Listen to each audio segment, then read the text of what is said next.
I think we're live. Spooky, scary skeleton.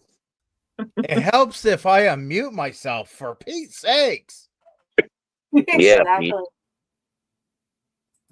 Everyone thinks because you're a zombie, you don't know good coffee. Well, they're wrong. There's only one brew that gets my seal of approval. Deadly Grounds coffee is my guilty pleasure. The aroma is so intoxicating. It brings all of my neighbors out of the woodwork. Deadly Grounds coffee. Coffee to die for and zombie approved. It's good to get a little deadly. Use the front door! Oh, they're so disgusting.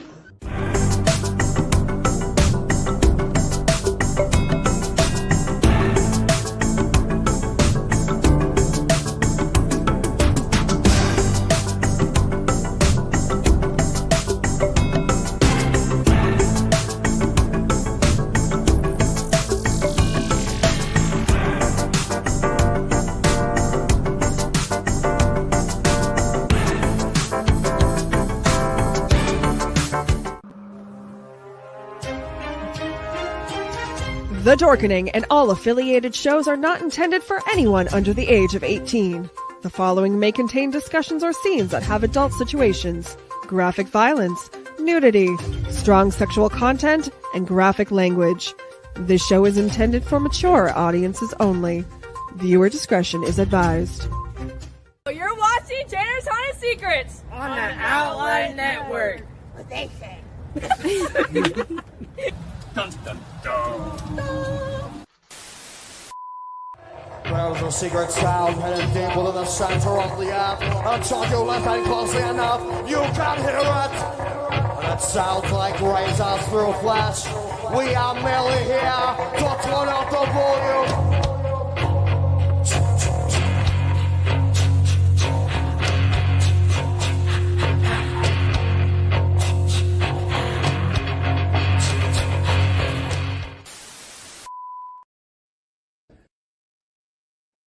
This is Maximus Christian Bryant with the Ohio Haunters Association, President, and you are watching Chainer's Haunted Secrets on the Owl Light Network. Well, hello, and welcome to my corner of the freak show we call the haunted house industry. You're watching Chainer's Haunted Secrets. I almost said Field, but it's Chainer's Haunted Secrets tonight. And as much as I want to talk about my haunted house, this is an opportunity that we talk about other people's haunted houses and their haunting careers. And I am so excited. Dr. Raz is here from time to time, but we do have Friday, the wonderful co-host. Ooh, he disappeared. It was magic. And we have our wonderful guests. We have Kandyjo and we have Josh. Joshua. What do you want, Josh? Just Josh? Josh is fine. Okay. I don't like Joshua though. Joshua doesn't have the ring. Yeah, there you go. Yes. We will refer to you as Joshua while you are on this show. He's like, thanks. So, yeah. But we are so excited to have you guys here. I know that we started talking to you towards the end of last year to see when we could possibly get you going.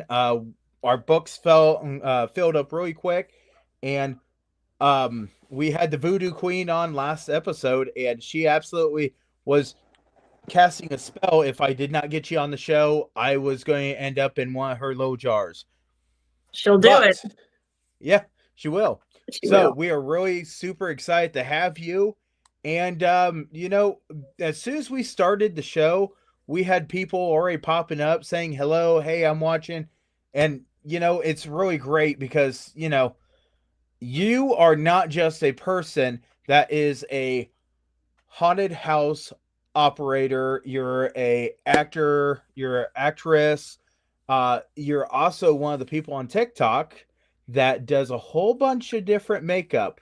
And I'm referring to Kandy. I'm not talking about Joshua or Joshua. Yeah, or Joshua doesn't do makeup yet. We're not going to rule it out. Some people can do makeup, some people can't. And I'll tell you now, I'm not a makeup person. My character has always had a half face, But we are so excited to have you here, and it just looks like everybody keeps on popping in and popping out. We are a live show, and we have to love when you're a live show. You can't always go back, and if something is interfering with our internet, we might disappear. But we hope that your internet stays fully intact because we want to know more about you. So the first thing I want to know is, what kind of haunted house do you guys operate? Okay. Do you want to tell a little bit and then I'll come sweeping in? So we operate a home haunt. It migrates between our front yard and our backyard, depending on the weather. Some years we get access to the backyard. Some years we don't get access to the backyard because it only rains in October. Texas. But okay, I didn't know he was ending right there. I was like, Done. okay, there's going to be more. He's like, that's all I got to say about that. That's all you get from Godfrey. Okay, Forrest Gump. As I know, is all I got to say about that. But like he said, we are a home haunt. We did start in the beginning as just a display. And then, of course, it went to me saying, hey, I think we could do this. And he's like, okay. It's like, I get the ideas and he helps me follow through it. And then he keeps me on the safe side, too, because there's no telling what I'd have us into. So then we went to a walkthrough, just a little walkthrough where the kids could just kind of walk through and look at the stuff. And then from there, I was like, man, if we did this, if we had this little walkthrough, what if we did this? So every year we've expanded and expanded and expanded. So now we take up an area, what do you call that, between the houses? The easement? The easement between our house and our neighbor's house, and that's our queue. And then it goes into the facade is our entry point, and that kind of starts at the fence that goes into our backyard, and then we take up our whole entire backyard. So we're home haunters. That's my love. That's my joy. And I have a special place in my heart for all home haunters. We try to operate as professionally as we can. And that's a lot where Josh comes through because he knows he's the guy, he's the builder, he knows the carpentry and all the things. And so we run it safe and just on the pro side as we can. We're completely volunteer. We're completely free. It's for everyone in our community. And a big part of us is just to keep the haunt spirit, Halloween, and all that goes with that. Just keep it alive and fun. And, because a lot of people, there are neighborhoods where there's not even any trick-or-treating anymore. It's just kind of gone. And so to me, that is so sad. So it's like, what can we do to keep the haunt industry and all that encompasses, from, home haunts to the biggest pro attraction there is. What are the little things that we can do just to keep that excitement for for other generations coming up? And that's a big thing with our kids, all the kids in our neighborhood. We go from extremely kid friendly to a little more PG-13. And we do that very carefully, and it worked. This past year was the first year that we kind of dipped more into the PG-13 stuff, but the way we had it set up, and I don't know if y'all want me to get into all of those details yet, it worked really well. So we're excited about what haunting will look like for us as we just keep continuing to grow and expand, and my wild ideas and Joshua being like, okay, all right, this is crazy, but I think we can make it happen. I feel like on the back of his shirt, it should say Joshua one time. Just putting that out there. I'm down for it. So I know that when you're starting out a haunt, there's so many things you got to think of, but when it comes down to haunted house haunted houses that are done at your own home, it is really nice because you just basically throw stuff together, see what you can do, and you kind of take a moment to think about, okay, well, how am I going to make this better? And that it kind of keeps on rolling around. Now, do you guys change up a lot every single year from the previous year? Much to everybody else's aggravatement and annoying aggravatement, is that not a word? Aggravation. It is now, as Aggravation. much It as is now. Joshua is. It's a word. Josh Shuri. Aggravament Yeah, there you go. and annoy. I like to have a new theme every year. And I write a story that I usually start this month in a month of February. Of course, I have my thoughts rolling around and things jotted down beforehand. And February is the month that I sit down and actually start writing the story. And so we have a backstory to every single haunt that we have. The only people who really read it, and I usually get carried away and it's an extensive story, but is of course us, our scare actors, which we have no pro haunt in the world could ask for the volunteers that we have in our little home haunt. We have the most amazing people, and particularly I want to shout out Molly Cruz and Alicia Mullen and her brother Andy Mullen. We could not do what we do without them. They're absolutely incredible, and they put in their blood, sweat, and tears like we do. And it's their haunt as much as it is our haunt, and they love it like we do. And so we love them even more. But when you said being a home haunt, you can kind of like throw something together and see what happens. Oh Lord, Paul, baby child. If that were only the case, we build. Oh my God, we are constantly building. It is like and it's 365 pretty much on building. We have the 4x8 walls. We do everything. I think you guys have some pictures where we do the facades. We carve them, we paint them, we do all the things. So it's a little more than just kind of throw. We don't just throw a skeleton and a jack-o'-lantern out there and be like, boop. So it sounds like you take this a lot more extreme than a lot of home haunts, because I know a lot of home haunts, they'll go and say, oh, you know what? Let's see what spirit has to offer. And I'm really glad that you guys take it to a new level, because that's what keeps people coming and guessing, what are you building this year? What are you doing? This and that.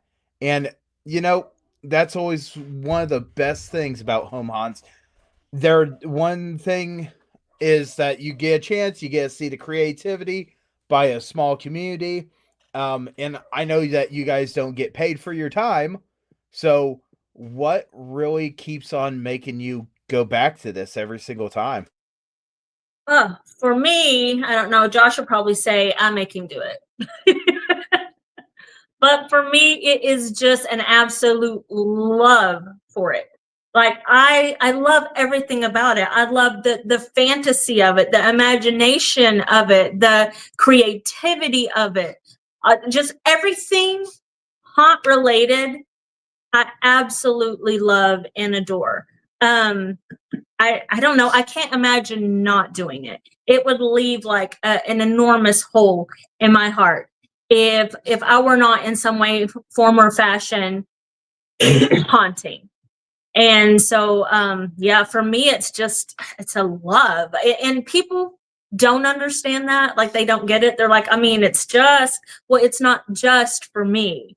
It's a passion, and I love it. I get to be creative, and I get to explore that in ways that other people don't really get to explore their creativity. Within a haunt, there's not a whole lot of boxes. You can just really get outside the box. And I love that. And that's one thing. I go to Josh, I get these Joshery, sorry. I beg your pardon. I get these ideas and I'm like, oh my God, okay. This is what I'm thinking. I would love if we could XYZ. And then he kind of puts his mind to it and he sees, okay, is this something that we can logically do, on our own, or do we just need to shelve this for later? But I will say it has grown more and more and more on him, because now sometimes he picks up the ideas and he's like, I think we could make, and I'm like, oh my God, are you sure? And he's like, yeah, I think we could do that. So the haunt bug has bitten him just as much as it has bitten me. So he's Josh Ree's coming around a little more to it. He does not act per se as a character. He's like the everything guy. He's the security. He's the behind the scenes. If something happens, we have to pause, and he'll take care of all of that. Unruly people that come through, he takes care of that. He gets water for all the haunt actors and all the people in the front. So he's constantly boom, boom, boom, boom, boom, boom, running all over, even though he's not in character makeup. And then he squeezes in between like our actor places to get in some scares every now and then as well, because he loves it just as much as everybody else. Oh yeah, who doesn't like scaring people? I know, right? That's what we do. So whose idea was it in the beginning? I'm gonna say it was not Josh's. No, I have other things to do with my time. It was Kandy. I mean, she enjoys kind of creating that scene and that she had in her head and playing it out for the community. You said something earlier about the small community gets to see what you do, and that's one of the fun things about what we get to do as we're moving into setting up the haunt, is that the neighborhood sees that and they're like, oh, and they'll stop and they're like, what's going to be this year, right? Or they'll say, hey, look, they're setting up, I'm so excited, and they'll just tell us how much they enjoy it. And I think that's one of the things that drives that. That's how we get paid. Yeah. That's how we get paid, and their love for it and their excitement for it. That's our payment. Yeah. But yeah, So- it was definitely Kandy first. So one of the haunts that we kind of took over from Chainer's Field of Screams was one that was in Union City, Indiana. They were moving, they had to get everything taken care of, and when they were trying to get everything taken care of, they wanted to sell piece by piece, and they knew we were Charity Haunt, so we went ahead and talked to them, and for $500, all their stuff came over to us, which was awesome. And their community was so awesome into it that they were in a cul-de-sac, and they actually had to shut down the cul-de-sac area, because when their haunt operated, they actually had food trucks that were setting up and little trinket stores that would pop up, and it was like a really big community boost. I mean, how big does yours get? Does it just go outside the haunt, or is it just right now just your home haunt? Well, okay, we live in the area, the neighborhood we live in, we are under an HOA. So that means we play nice. I don't want to make anybody mad. In the neighborhoods, there's always the Karens. We're very respectful of the noise ordinances at the certain times, and crowd control and all the things. So we can't really bring in a lot of things like that. I mean, at this point, if we did something like that, we might just really have to go and have a sit down with the mayor and everything else. But at this point, that's just what we do. We are the haunt. We keep the crowd. We really worked last year on perfecting the queue. So it kept we kept our movement where we were, I don't know, was it about every 3 minutes? Yeah. About every 3 minutes that we were letting the next people in. So the crowd wasn't just crazy. And it goes, I don't know. We have at any given point, there's probably at least 50 people though in our queue, at least at any given point throughout the night.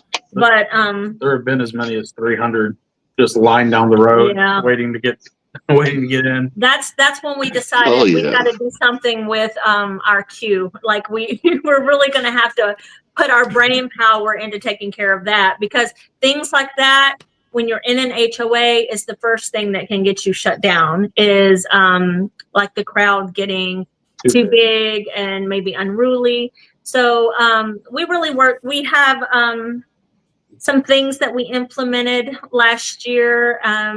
As far as communication wise, we all have, everyone at every point in the haunt has a walkie. So we are all connected with communication at any given time. But we created like a little go light, so we would know when to send in the next. So we were constantly just moving on that 3-minute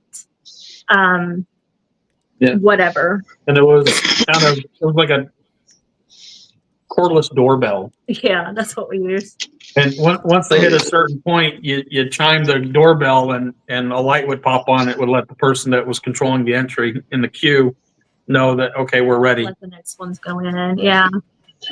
But yeah, so I mean, we have popcorn, and of course we give out like little swag. We have Spooked on Spurlock stickers that look like our shirts, and we do candy and little things like that throughout the thing. But everybody loves the popcorn. We always have a line for the popcorn. So we just do stuff like that, like that's out in the queue area. So scare videos. Yeah, we have those playing. Like we have a projector set up that plays the previous year's scare cam videos. We have scare cams throughout the whole place. So we play the previous year's scare cams on a projector out by the queue. So as people are going through, that kind of keeps them focused, and it keeps down a lot of the riffraff that can have, I don't know what else say. The mischievousness. That a crowd like that can, cause, especially with some of the younger kiddos. But that gives them something to focus on. They have their popcorn. They're watching the scare cam videos. They're getting the build up of the facade. It kind of looks like a big old creepy house. And that's what we do. I think some of the fun part though in that queue is that some of the people will recognize themselves from the previous year in the video, and they're like, "That's me." They love that. We want to make sure that you know that the Voodoo Queen is watching, because she's made a few comments, but she's like, please let her know. Please let her know that I am here. Yes, she's my girl. She's my soul sister from another mister. I miss you, Angela. You need to be here. Love her so much. She is absolutely wanting to be at the haunt this coming up weekend, but she just didn't know if everything was going to work out, because she wanted to see Betty Bad Bag come to life. I miss her. I need her here. She's absolutely incredible and amazing. It's on my list to see her in action. I hope I can see her like in character as the Voodoo Queen. I can't wait. Oh, yeah. It's on my list. I'm gonna do it, Angela. So when we get back to this here, do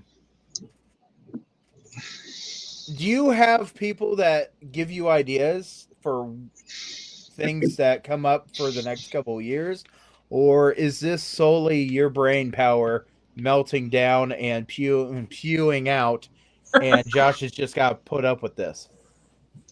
It's kind of a mixture. Go ahead. You look like you took a breath to say something. I'm like, what are they gonna say? I think it really starts with the theme that Kandy's concocting in her brain. And there is some creative latitude that we give our actors to develop their characters and kind of set some of the scenes up and give some inputs into those things. But we try to make sure that it stays on task, on theme. But yeah, the theme comes from Kandy. Whether it was the Swamp Witch or the Rougarou or the Carnival,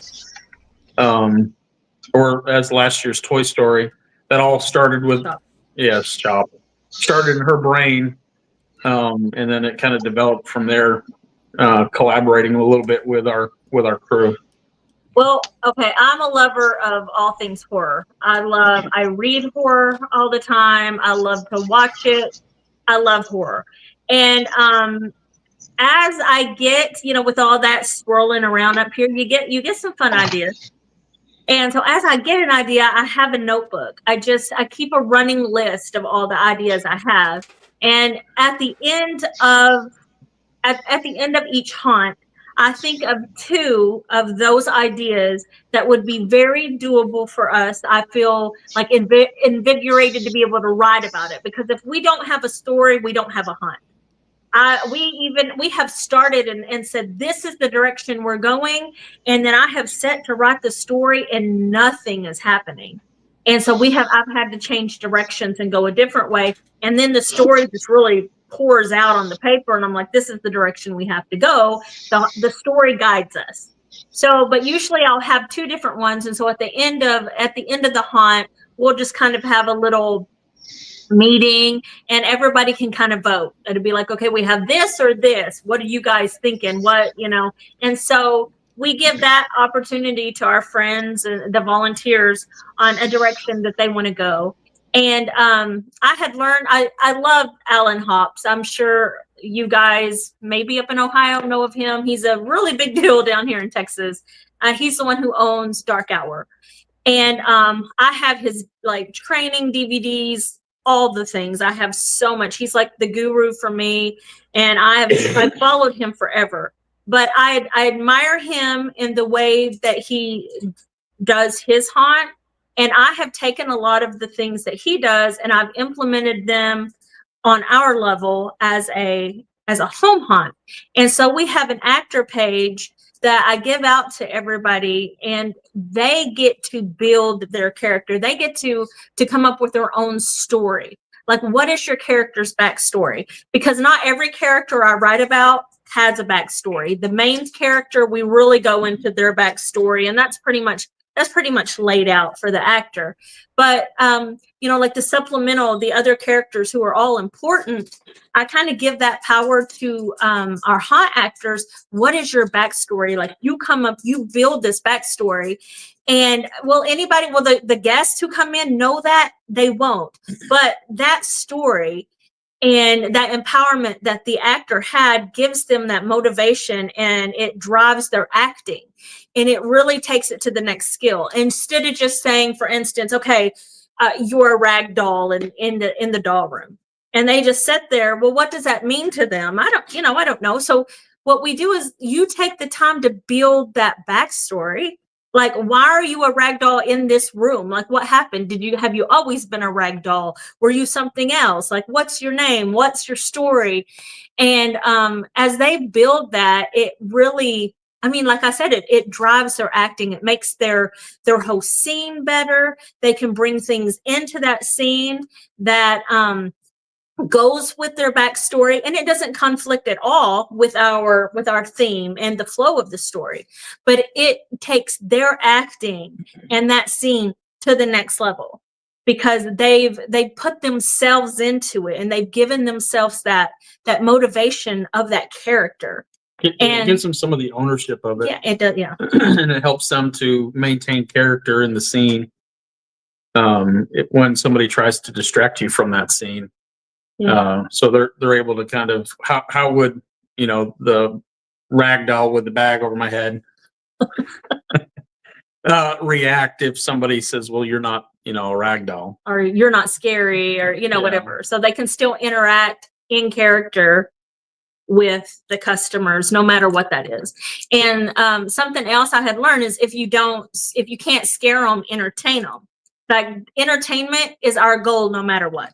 And that's so a big thing right there. Yes. So if you have somebody come in, and that's what we're always saying, you have somebody come in, not everybody is going to be, that's not going to be fair food for everybody. You may be able to make them laugh. You may be, whatever you do when that person comes in and you assess this person or this group, then you act towards that. How can I entertain this group that just entered my scene? Maybe I can just make them laugh. Maybe I can be funny, a smart aleck. Maybe I can scare them. So that's just a big drive. How can we entertain each person that comes into our haunt in whatever way? So I don't know. Did that answer the question? Because I'm like, what was the question? You did a whole bunch of answering with a whole bunch of questions, and I just started you off.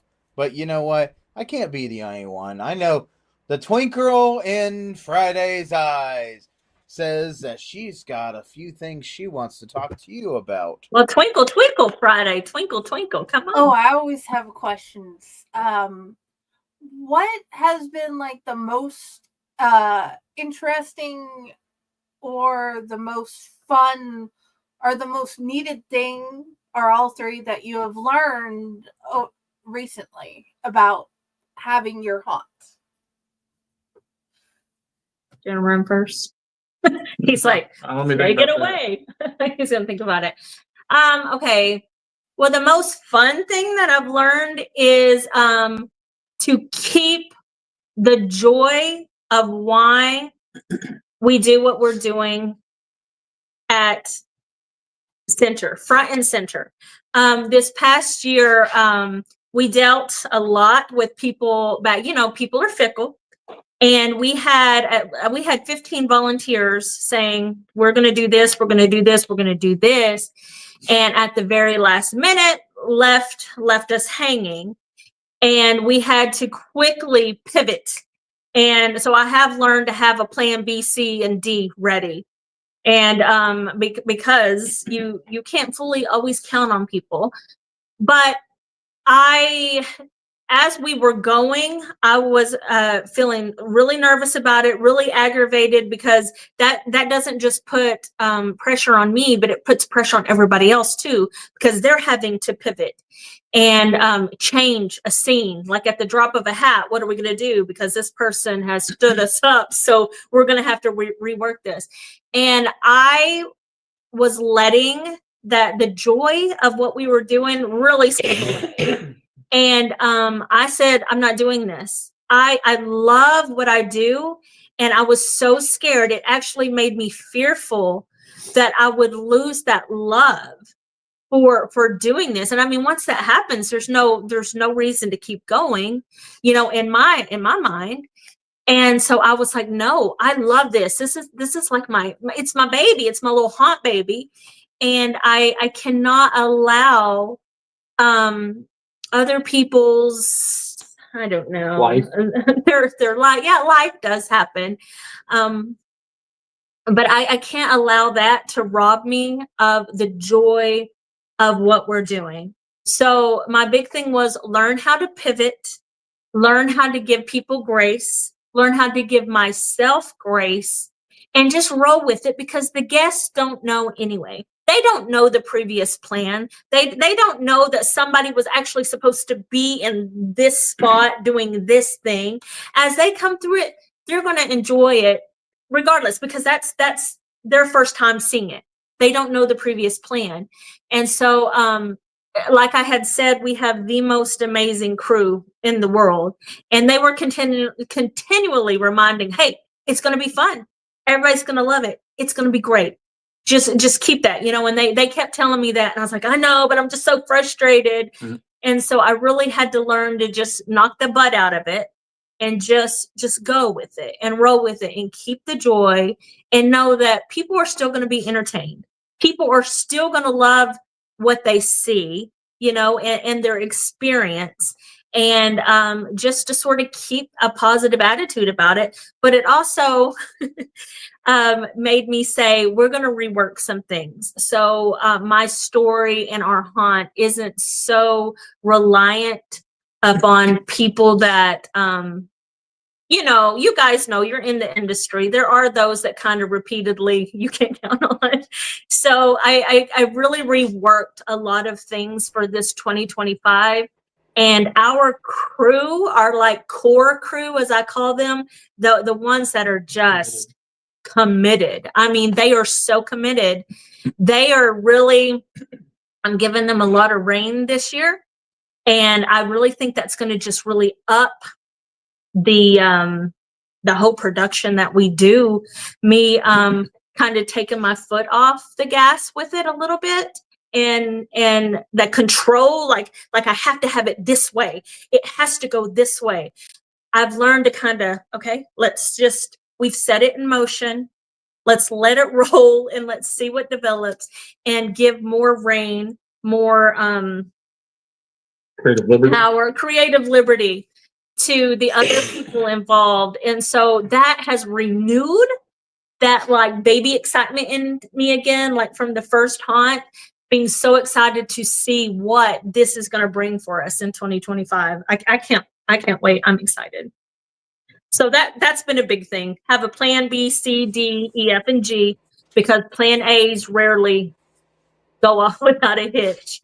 And that it doesn't have to be solely resting upon my shoulders. I have, like I said, the most amazing crew. I have this guy who does everything in the world, and it doesn't have to rest all upon my shoulders. And so I can kind of take some of that off. I can have more fun with it and enjoy it, even when it doesn't go off without a hitch, even if it doesn't go according to plan A.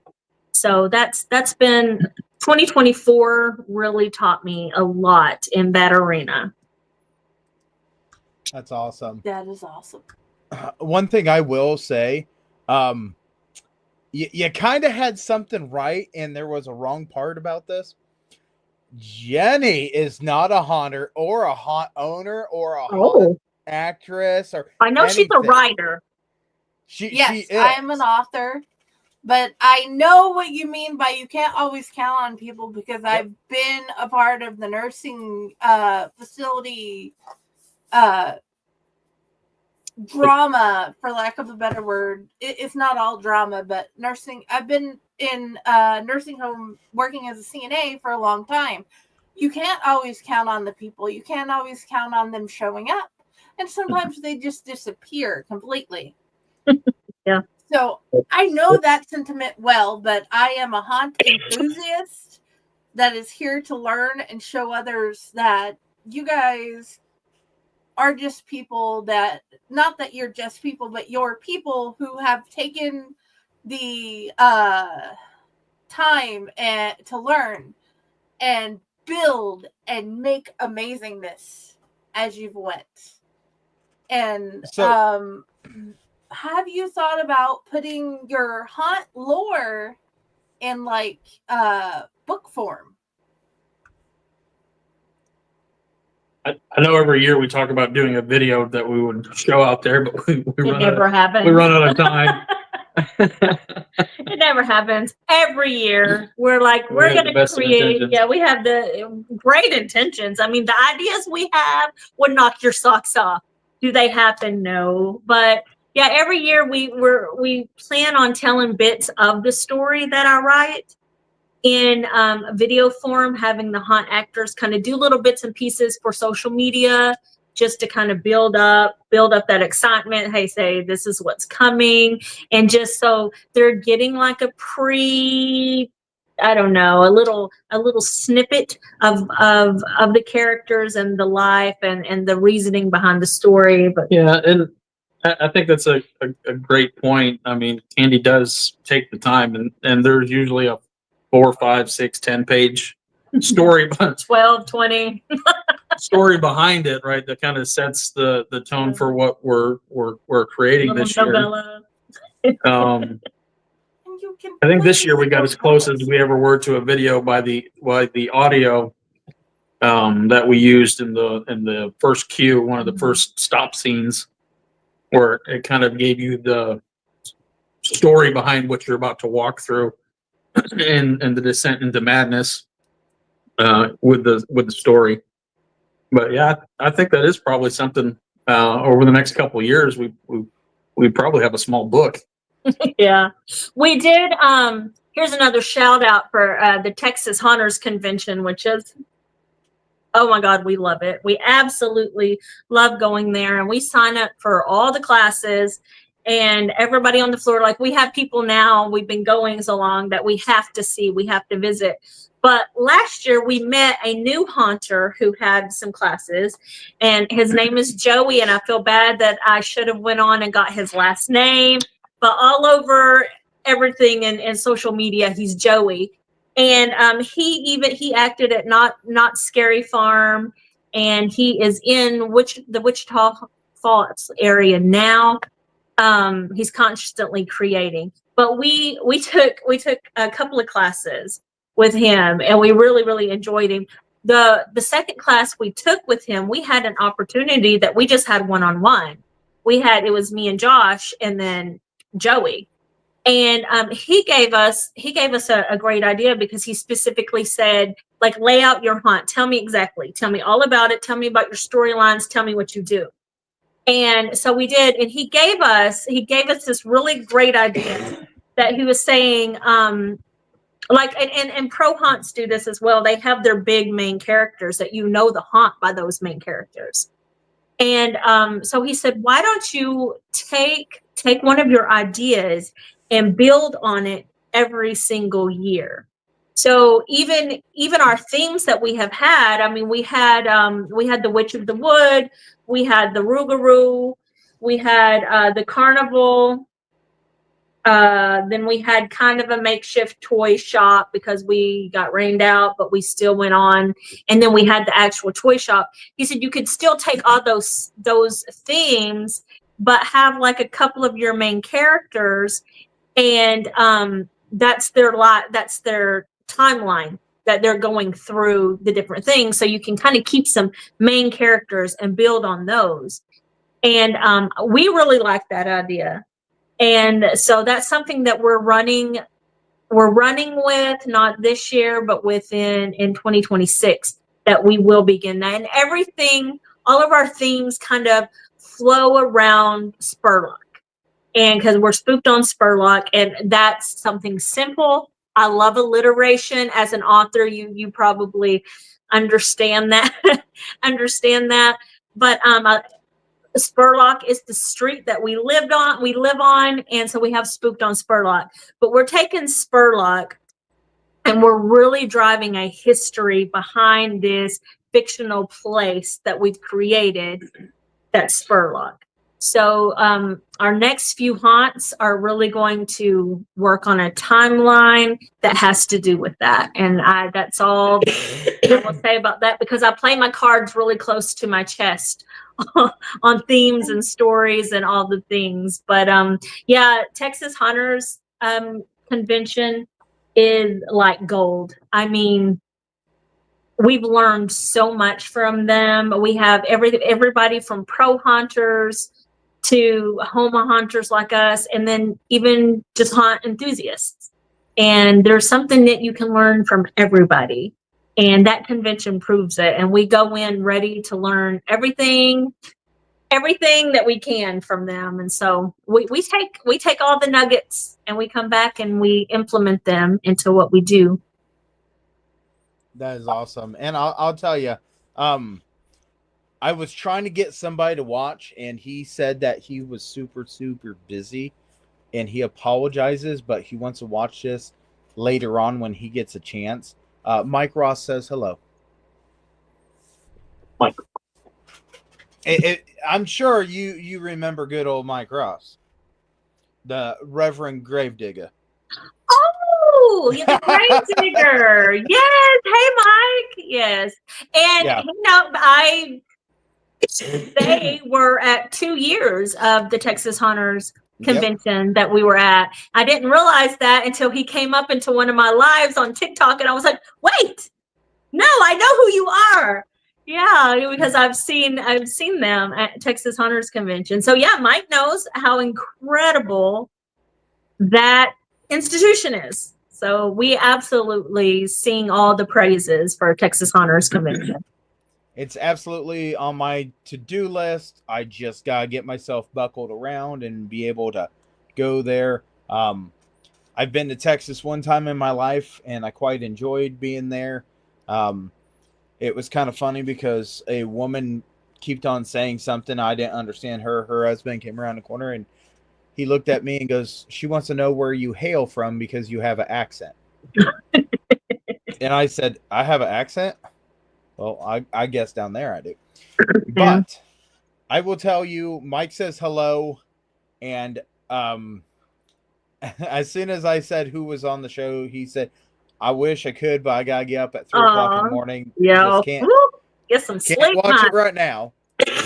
But when we were talking about Friday not being a haunter, I also wanted to point out that one of the biggest people that watch these shows is a woman that she is actually, and she'll never ever post anything. She'll never say a single thing. I know she won't, but she's in a wheelchair, and she really didn't know much about the haunted house industry until she actually met me. So one of the main pushes for this show was actually so she could get to listen to all the haunters, all the makeup artists, all the home haunters, because she quite enjoys it, and her being in a wheelchair does not allow her to go to a lot of things like this. So she pretty much stays right where she lives.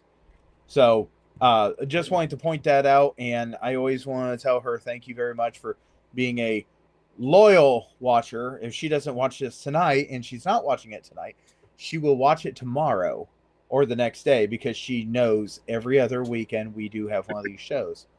But now Friday, you got that twinkle in your eye, almost like you want to press some buttons and bring up some questions and some pictures and some videos.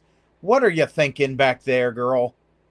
Would you rather start with me playing the videos and then you telling us about them, or going through the pictures first? You just roll that beautiful bean footage, and we'll follow your All right, lead there. Jake. All Hear right. that? We're using your catchphrase, and you ain't doing nothing about it. If you be the cash, I'll be the rubber band. Okay. If you be the cash, I'll be the rubber band. You'll be the match. I will be a fuse.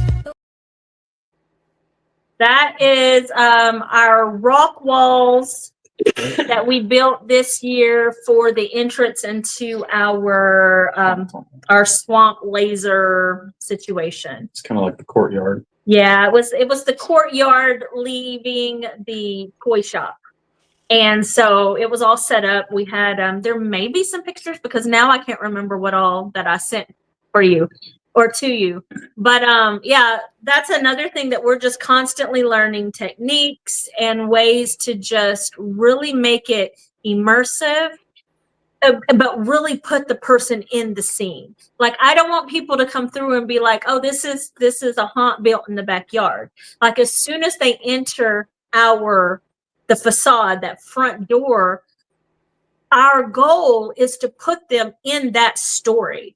It's not a backyard anymore. It has become the toy shop set in 1940s Germany, or we've entered the crazy carnival.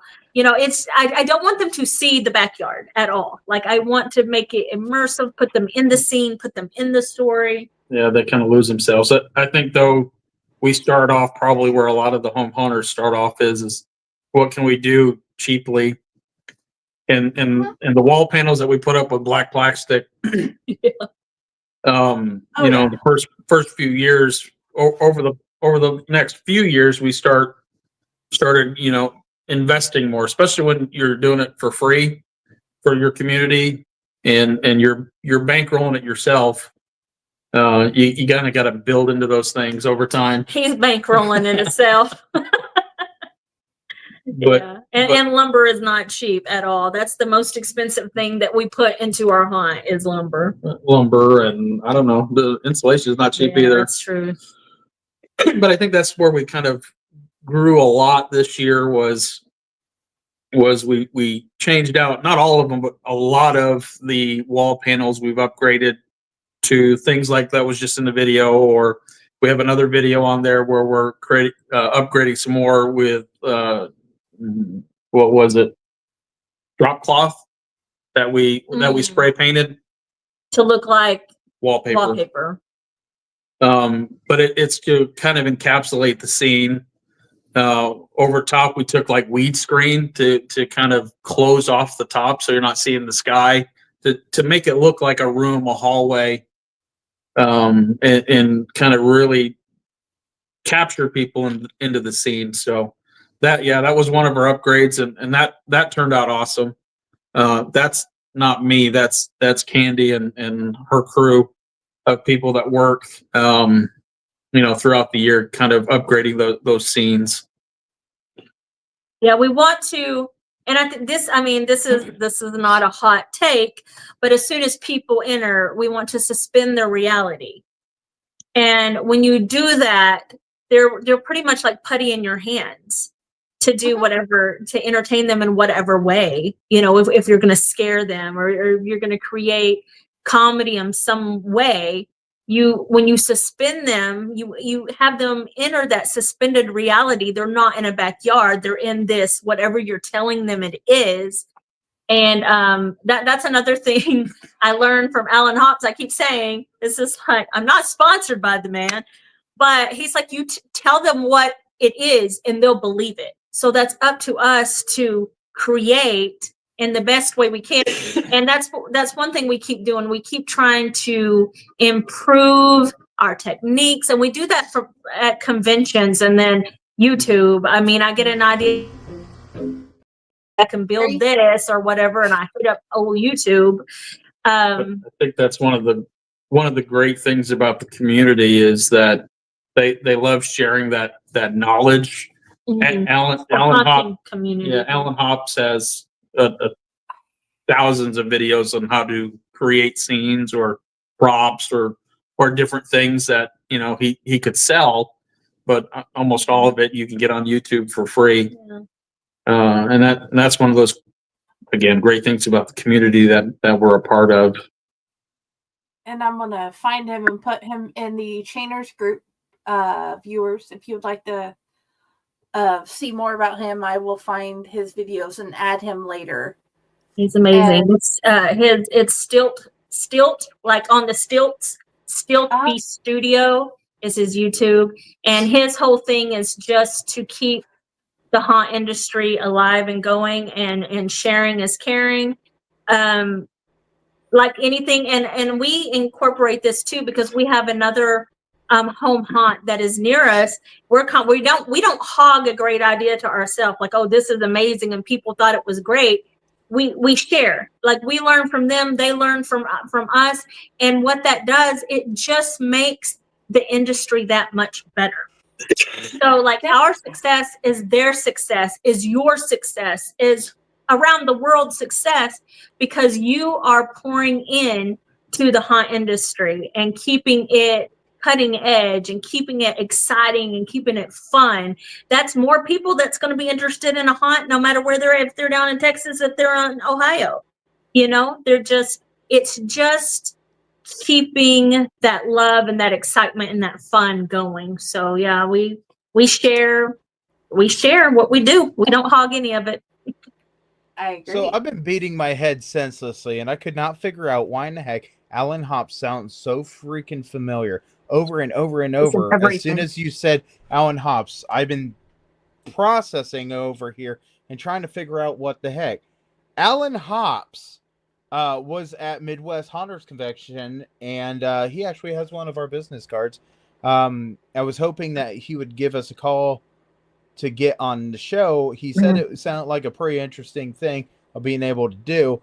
Alan actually took a challenge at Midwest Haunters Convention, and he had so much time to paint up masks over and over and over again. Oh, he's a genius. Yeah. So after everything, I think I submitted a friend request to good old Alan Hops here, and we're going to see if me and him can chit chat. That's great. We've talked before. They hit up all the conventions. They're the Dark Hour is at everything. Yep. And of course there's Trans World coming up, and they're constantly building and creating for the next convention, and then also for the haunt there in Plano. It's incredible. It's incredible what they do. And their scare actors have classes. Mhm. I mean, they're some of the top in the industry. They are. We're just really giving a plug here for Dark Hour. Well, I'll tell you. Here in 2 weeks, we have one more show before I go to Midwest Haunters Convention, because I am going to be dog tired, but I am driving down the Midwest Haunter or Trans World. I'm going to be driving down the Trans World with the owner of Carnage, and we're going to go there. So if I can spot Mr. Hops again, I will be more than happy to look at him and tell him, "Hey, here's another business card. We've had people plugging you left and right on our show, and I can't tell if you're idol or what you are, sir. But please make someone happy. Come on the show for a little bit." Guru. He is the guru. Is there any way I could take before you do the next film and kind of give because I want to give another shout out, but kind of the backstory that even got me interested in haunting? Yeah, you go for it. Okay, well, I grew up in a very conservative household where Halloween just wasn't even a thing. And I used to always tease my mom because, they were all like, "Oh, Candy and her Halloween," And I would be like, "You know what, y'all's fault. Y'all didn't let me celebrate it as a kid. Now I'm trying to catch up for all those years." And so I'm just all hook, line, and sinker. But in the previous town that we lived in, the school did a marching band fundraiser. And for that, they did a big haunted house that was put on by, it was usually a band mama that orchestrated it. She was in charge. She did the whole thing. Those band mamas, they hold the world. I'm telling you, they do all. But, and then all the marching band volunteer to be the actors. And then they get some parents to come in and help. Well, none of my kids, I still had really littles, so they weren't even in high school or anything. And this was the time that a good friend of mine, I went to college with her, and then we lived in the same town. Her name is Damian Hughes, and give a little shout out to Damian. But she approached me and she said, "Would you be interested in helping with the haunt this year?" And I was like, "Sure, okay, yeah, I'll do it." Didn't know what I was getting into. But they had the old school gym, which is like 3 stories. One of those old, the old buildings are all ginormous, right? And they were given permission. It wasn't in use. It was just the historical whatever of it being there, to create the haunt there. And I was a tour guide who, along the way, we come up with our own dialogue with each group as you go along, to kind of build a story. We weren't given a script. They were like, "Run with it, make it exciting, build up, the excitement as you enter." So I was like, okay, well, that was fun for me because I've always been the give me a stage kind of person. I've been the shy person. Now listen, I'm shy on one end, but if you put me on a stage, I will get into character, and that's how I act out of the shyness. I'm gonna do it up. And so, oh my God, I fell in love with it. Like going, and it was nonstop. The amount of people who come through there was insane. People telling us that it is the best haunt they had been to, and there were some really significant pro haunts in the area. And people had compared ours, I'm just going to call it ours, to theirs. And they were like, y'all are the best. It's amazing. And so I did that 2 years. And I always say that is when the haunt bug bit me. That was it. That started my love for it. It got my imagination going. And that's when we moved here and we did the display. I was not satisfied because I already had that coursing through my brain, my veins, that haunt high. And so I was like, okay, we cannot just do a display. We cannot just put this out there and do a display. And so that's when we started building into what we are now. But anyway, that's sort of a little bit of the backstory as to why I even like what we do. And that is awesomeness incarnate. It was a good time. Oh yeah. Do you want to do the next video? Sure.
That is so cool. I am Isn't sitting that next fun? to my sister. That's awesome. Is that the only lace that you've done, or have you used different other patterns throughout the hunt in that way?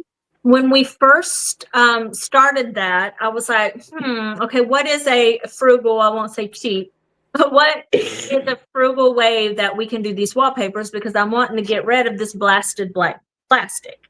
I was like, okay, this was great for the beginning, but we need to upgrade. I want it more immersive. I want to suspend the reality better. And so I was looking for materials that are sturdy, that can do what we need them to do. And so I had found the drop cloth at Harbor Freight and figured out, okay, I can get 3 out of that. But I bought plastic stencils to start with. So the first year we did that, we did the plastic stencils quickly and with the spray paint. But that year I was like, we ain't doing this again. We are not. It was a headache. I had 2 of our actors who invested their time that whole summer helping me do those walls, and we were all cursing it by the end of it. It was such a headache to use those stencils. And then I had actually gotten the idea for the lace tablecloth from Van Oaks. Like everybody knows Van Oaks, right? No, okay, y'all need to Google Van Oaks. He has a YouTube, and he is another absolutely brilliant guy, and he shares his knowledge. And so he shared using the tablecloth, just a simple lace tablecloth you can get off of Amazon, and using that as it's like a reverse stencil. Yeah. And so I was like, hey, let's do that. That's way better than this little freaking plastic stencil that we used last year. And to line it up perfect. Oh my God, such a headache. The walls still looked good, but this using the lace like this was just next level, and we could pop them out quicker and it looked better. All the things. And it was beautiful and amazing.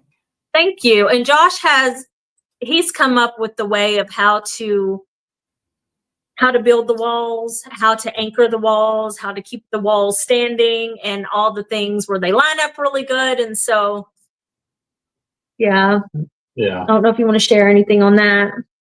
Yeah, those wall panels, we made them out of 2x2s, but they were expensive, so we bought 2x4s and ripped them all down, and then we kind of created a jig on the workbench so we could get very consistent, with the exception of when we bought shorter studs. That was my bad. All the wall panels are identical, even the center bracing. So it kind of helps us be able to have a very uniform look. But as they're wood, I mean, then we can kind of get the angles. If Kandy wants kind of more of a round room, it's easier with those to be able to kind of screw them together, make sure that you're structurally sound, and it'll survive the the wind and the weather that we get here in October. But yeah, which wreaked havoc this year and set up. Oh, It really did. We fought it big time this year. The weather. She fought it while I was off. Yes. And then I told her, stop. I'll be home this weekend. We'll throw it together. But yeah, no, the wall panels are great because it helps us be able to divide it off. And when we started off with the black plastic, I mean, it served its purpose. It looked cheaper, but over the last several years, we've been kind of upgrading them and making them fit into the scenes that we're doing and kind of make it more immersive for our guests. I'll tell you, talking to you guys, there's a lot of different things that you guys have picked up from all over the internet, and I am really glad because sometimes when you're a creator, you try figuring out, who's actually watching it, who's actually trying this and that, and whenever you come across somebody that's actually enjoying this stuff, it makes you happy and this and that. So I'm going to reach out to Van Oaks and tell him, hey, just so you know, we have some super fans, and I didn't know about Van Oaks, and I apologize for not knowing about him because here's some of the stuff that he's been doing, and it's all on YouTube, and I think it's awesome because incredible. There's a friend that he messaged. He made a comment back here. It's Sean. Sean actually has a haunt called Spookery. It's a Boy Scout camp haunt. And he always says that he is a pro haunt on a home haunt budget. So he makes all his props. He makes this and that unless he can get his hands on it. And I think it's really awesome. So, he made a comment about how that looked on your wall. So he might be taking that to Spookery. But that is one of the things I'm really glad that this show is able to do is bring people, hey, check this out. Hey, this and that. Before we get into anything else right now, I think we have to take our commercial break. We're already at your commercial break? Woo! We tracking I know, right? We're at over an hour into this. And only two videos in, yeah. I know. If we don't get this commercial out of the way, I think somebody's going to beat me with a stick somewhere. You better do it. Hey, we're going to do a commercial break, and we'll be right back with you guys. Usually it's about 3 minutes, so go up, get something to drink, or watch these wonderful advertisements. Let's roll the beautiful fake footage. There you go.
Greetings and shabibans. We are the Retro Reductibus Cephala Podcast, a long-form bi-weekly show that celebrates all the things that made growing up awesome. Well, that sounds good, but I don't know what all those words mean. I think what Parasite Steve's trying to say is that on Retro Reductibus, we explore a range of retro goodness, from toys, video games, and movies, to cartoons, and even snacks and school lunches. Oh. And we do it all with a positive spin, a slew of killer guests, and some very adult language. And you know what else is cool? No. This crazy show is part of the Your King Podcast Network, with new episodes every technical Tuesday. What's that? And if waiting 2 weeks for a new episode gives you a sad, know that we drop bonus episodes all the time, like the off-format Crow's Nest and an interview series we call The Brig.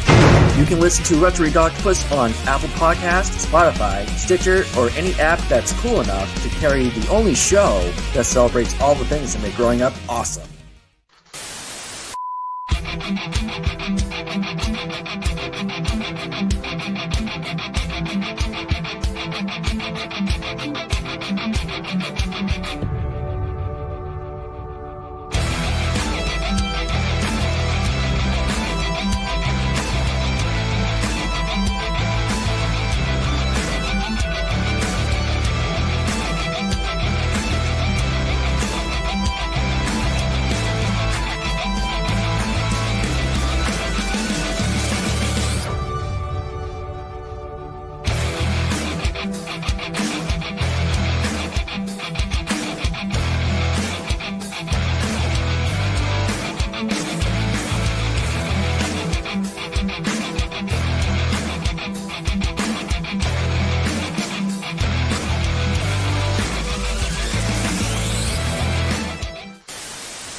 Oh, we're back. So we're back, and before we do anything special, Friday, did we have anything that we would like to show for Hell's Dungeon? Because that's this weekend. Oh, yes. Okay, for Hell's Dungeon. Where did it go? Right there. Come on February 13th. Basically Friday. Or is it Thursday? Well, actually, the 13th is. That's 13th. tomorrow. Hellbound Horror starts up tomorrow night, and it's $10 again. And what it is actually a comedy show. You're able to watch it and see how well my craftsmanship is, because I actually put together the stage that they will be performing. We'll see how that works, because I'm going to take over that stage on the 14th and the 15th during the Till Death Do Us Part Halloween or Valentine's Day special haunted house at Hell's Dungeon. And then if you're a couple and you want something fun to do while spending some quality time together, you guys can do the dinner and a murder mystery, which is on February 15th. And it is $60 for 2 tickets to do the dinner and see the wonderful show there. And right after that, Hell's Dungeon's second part of Till Death Do Us Part. And it will be open from 8 till 12. And I know some of my wonderful crew is going to be down there. And I think on the main stage is going to be Betty Badbag, which he, she, whatever that critter is waiting to eat chicken wings and throw bones at you. Yes. So yeah. But we had to absolutely get that out there, because Valentine's Day is right around the corner. And as much as I love everybody, I love haunts a lot more. I am sorry. My heart belongs to the haunted house industry. And that's why I'm the host of Chainer's Hidden Secrets. Haunted Secrets. Jesus criminy. I can't say nothing. You know what? Joshery, you need to help me out here once in a while, buddy boy. I don't know. So, we're going to get back for us. You know what my favorite thing to do is when I go out to eat? When they say, "Is there anything I can get you?" First words out of my mouth is a good therapist. Or when they look at me and say,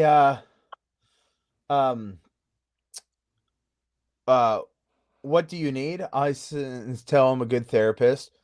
Or, I need some good mental or physical help.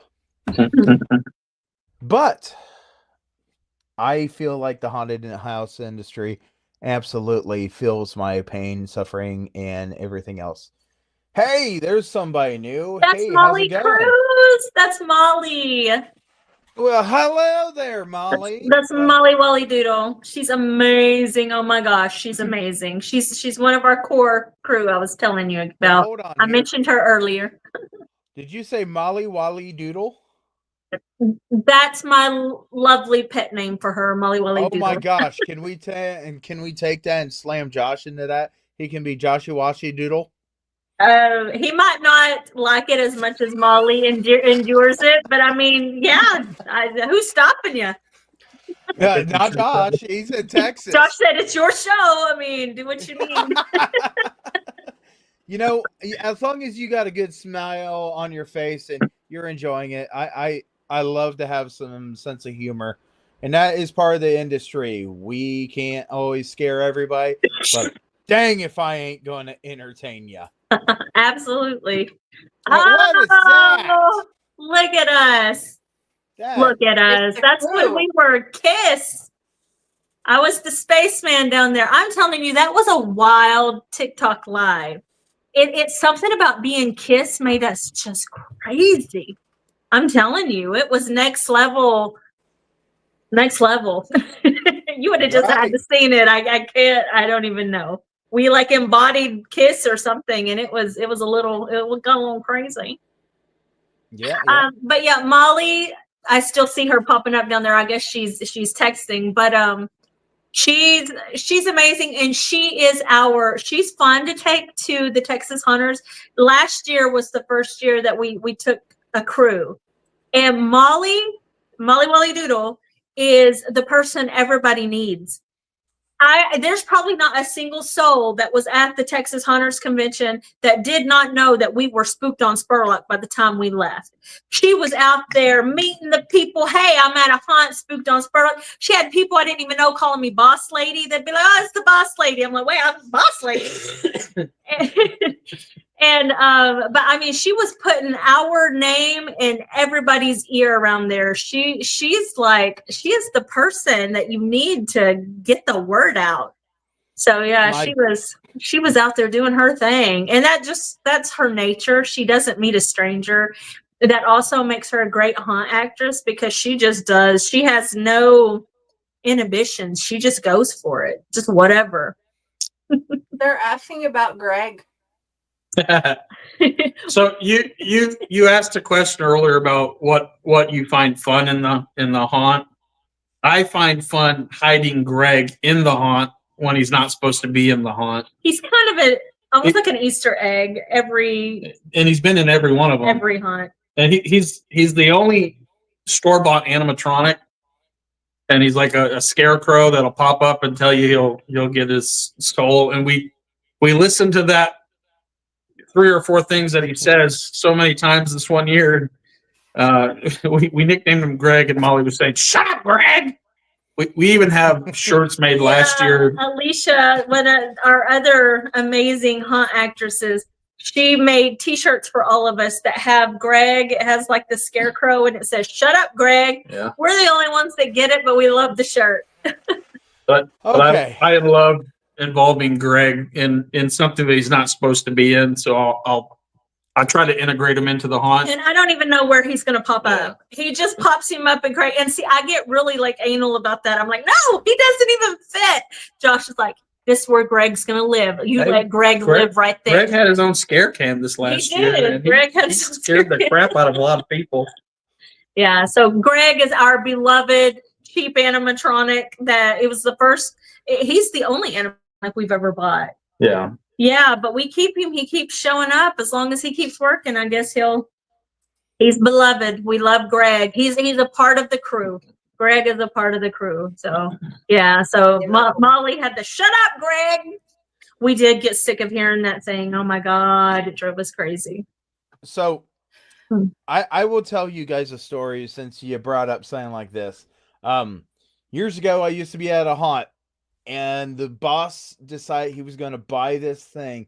It was called the it was called the Scarecrow something from Spirit.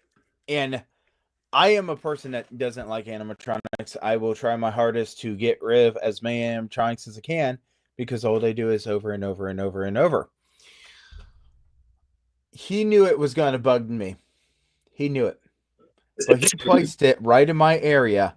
And he said, well, you ain't got nobody to put in that spot. So I put that scarecrow thing in there. And the scarecrow had a farmer's head in it. And it would go, the farmer in the dell. The farmer in the dell is going straight to hell. Repeatedly, over and over. And I finally looked at him. And I said, I hope the rain says hello. Because I don't want to put you underneath anything. So I seriously didn't. And the boss went back there and seen that thing was left out and there was a rainstorm coming. And the next weekend, that thing was put back in its place and it had like straw and everything placed on it. And I thought, haha, it's not going to work. Nope, that thing worked again. And I just was like, man, it drove me insane. The best thing ever happened to that was when the boss decided he was going to mow the trail and found the power cord. Oh, those are replaceable. Yeah. Oh, no. Those are replaceable. No. He ripped the wires right out of the thing. And I'm like, so back to all this fun stuff, because I know, we got pictures. We have pictures. That's I make a ton of stuff out of styrofoam. Our whole community, everybody knows that I do that. So they bring me, our garage has a lot of styrofoam in it right now. It's insane. But yeah, so I made this for the entrance of the toy shop. And that's just out of some old fence panels and a couple of styrofoam pieces glued together with great stuff. And I just aged it up. And it also has, I don't know if I have a picture in there, but some lights. What do you call those kind of lights? LEDs. Well, they're little LEDs. You can't really see them, but they're around. Strip lighting. Yeah, little strip lighting around it. So it lit up really well. I think there's a picture of the facade. Oh, that's gang. Looky there. So this also has our amazing neighbors who participate in this with us. They're down in the front right-hand side. She has the red shirt. Her daughter's in the little dress. And he's setting up on the right, not in the way edge. That's my son, who is an expert drop panel guy. I'm telling you, he has perfect timing with our drop panel. But that's awesome. They are the most amazing neighbors you could ask for. They're the ones who they live right next to us, and we use that easement between our homes. Yes, they just recently moved and broke our hearts. They didn't move far, so they're still here with us. But y'all better send some great thoughts our way that the next mover, the neighbors who come in there will be supportive of our endeavors, and so we'll see how that works out. But they, especially Erica, work in it, create, build. She does all the things with us. I think I have some videos of her also working, and just it's a community thing, so there's some neighbors who are a part of our crew right there, and they still will be, even with them moved off. Let me see what we're looking at here. Spider. Oh, that's an old one. I don't even remember sending that one. Yeah, that was in the swamp one we did. That's like our second year, maybe. He was just up in the swamp. That was nothing exciting. Here is some of our core crew minus Molly. She's not in this one. This was this year. This was this past year, 2024. Alicia was our main character. She's over on the left.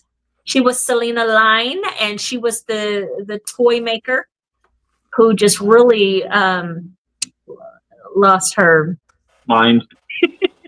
She's great. She's one of those actresses too that just comes up on the spot with her dialogue like that. She always, you give her a character, She goes 110% beyond. She was our fortune teller when we did the carnival, and she actually looked up and learned Romanian phrases, legit Romanian phrases to say what happened. That's taking it to a new level. But the phrase that she used was "Who lives in a pineapple under the sea?" And do you want to build a snowman? Do you want to build a snowman? In Romania. Hey, it sounded super creepy. Nobody knew. Nobody spoke Romanian that we know of. I told you we have the best. There is no pro attraction that has actors and crew as great as we do. And this is a whole group. You guys who are in the haunt industry know how the ages of 10 to about 15-year-old boys can be. Let me take a deep breath.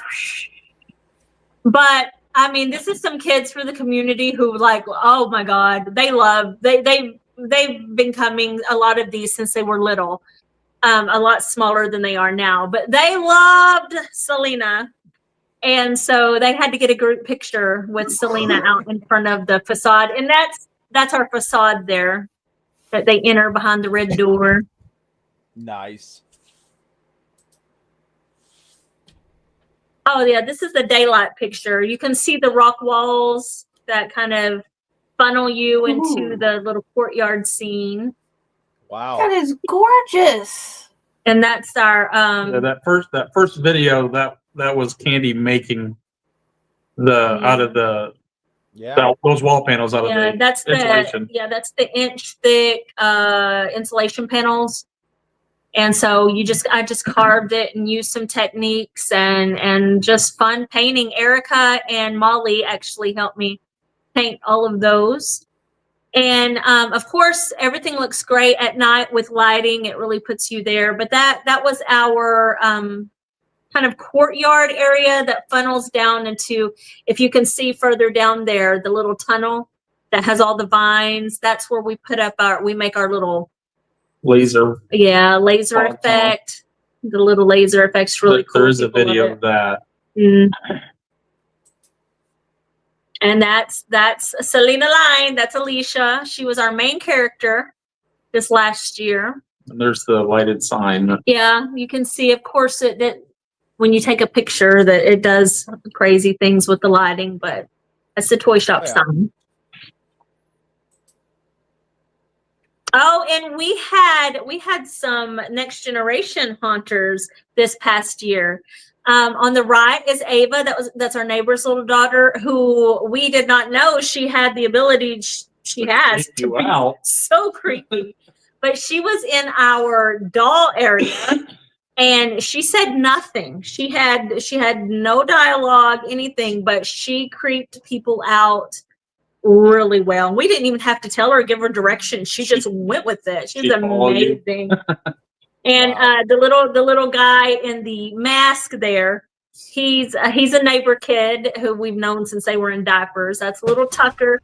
And they both jumped in there. I was like, this is what we're going to do. This is part of what we're doing, is to just keep Halloween and the haunt industry alive and keeping it exciting and fun. So what better way to go ahead and let the littles who we knew we could work with, and they would, not run amok, join in and get hit by the haunt bug. And we had one more neighbor boy who joined us, but we don't have pictures of him. So and that's Erica. She filled in for Molly this night and was in the marionette room. Okay. And she did great. That's Erica. She's our neighbor, or was. I hate saying it in past tense, breaks my heart. That was 2 years ago. Yeah, that was 2 years ago when we did we got rained out in the backyard. Yeah. So this was actually set up in our front yard. So it was on a much smaller scale. But we still did it up. Everybody had a blast, had a great time. That's me, I think. Oh, and this is Alicia when she was fortune teller. The fortune teller. Yeah, she was Sybil. She was Sybil, the fortune teller. And she's probably saying a Romanian phrase right there. But she's also on a table that I made that is like a floating table. It looks like it's just floating. That was her. Yeah, that's one of them baby rockers. Yeah, little Mama Moo baby thing it's a whole thing how I built it. It's too long to describe it. Oh, these people, that's Miss Molly Cruz in the middle, and these guys with her are some Dark Hour. You can see the Dark Hour backdrop behind them. This is at the Texas Hunters Convention out on the floor. And that was the Dark Hour area, and those are a couple of Dark Hour hunters. I sewed Scare that actors. sunflower last year. Yeah. I had a whole field of them. And that's Marilyn. She's one of our haunt crew, and she's with the Dark Hour crew there at Texas Hunters Convention. Oh, and that's Slim from Texas Hunters Convention. He's the mascot. He's on all the things. But of course, he roams the halls out there, and we had to get a picture with him. And he thought it was great to just cover my face and put the gun to Josh's head. So Josh didn't seem to mind. No, he's rolling with it. Oh, Josh Shuri. We love Texas Hunters Convention, guys. It's amazing. And this is the year that we did the carnival. And on the left, we haven't had a picture of him yet. That's Andy. And our last year's haunt would not have happened without Andy. He put a lot of blood, sweat, and tears, and got really sick of the staple gun. And restapling and restapling, yeah. So, and then that's Alicia by him, and me and Josh in the back, and Molly and Erica there in the front. Just amazing people, amazing actors. And that's Molly Welly Doodle. She was our face for our advertisement for 2024's haunt, the toy shop. And that's Zach, who was also our neighbor, Erica's husband. And Miss Dot is Andy and Alicia's mom. And for the past 2 years, she has kind of worked the front up there for us and kept the line going, her and Zach, and gives out the popcorn and the candy and the little trinkets and stickers and all the fun stuff. And this is these are greatly needed positions that some people don't think about. But without them, I don't know what we would do. So they're not actors. They don't get out there and do all the things inside the haunt, but they keep the things rolling out in front, like I guess what you would call front of house work. That is, oh my God, so needed. And they're both amazing and so much fun. Yeah, and they help control the queue. Mm-hmm. I think this is a repeat. That's a repeat. Yeah. Oh, yeah. Oh, and that's Miss Dot and Andy, one of our actors. That was kind of before we started. You can see the sun's still out. On that one. Yeah, he was a toy soldier who kind of like Sid's toys. He got torched, and this whole costume is from a young kid that's in his very early 20s named Fletcher, and he has the Appalachian horror. I'm sorry, I should have looked this up. A horror company. He makes masks, and he wanted to team up with us and create a character for our haunt. And everything Andy has on there, including the mask that's down in his hand, Fletcher made himself, distressed. Created the mask, he created everything else he kind of built in distress, but he sent that to our haunt as a gift. And so we have an original there by Fletcher, and he's just really awesome. We've met so many great people since we've been doing this. It blows your mind. And that's just one of our tables that the queue kind of goes in front of that, where they can stop and get their popcorn and get all the things. And then right after the tables, where we have our stanchions set up that kind of zigzag up to the front of the haunt. And we just have all the things out there, it's just pictures of that. I think The one that's the last picture with picture. that table. I'm The sorry. one picture of that table. Is there bricks under yet? Yeah. Those are bricks. They're bricks. In between our houses, it goes. Water management. Yeah, so the water, yes. And so we do not have a flat surface right in between our homes.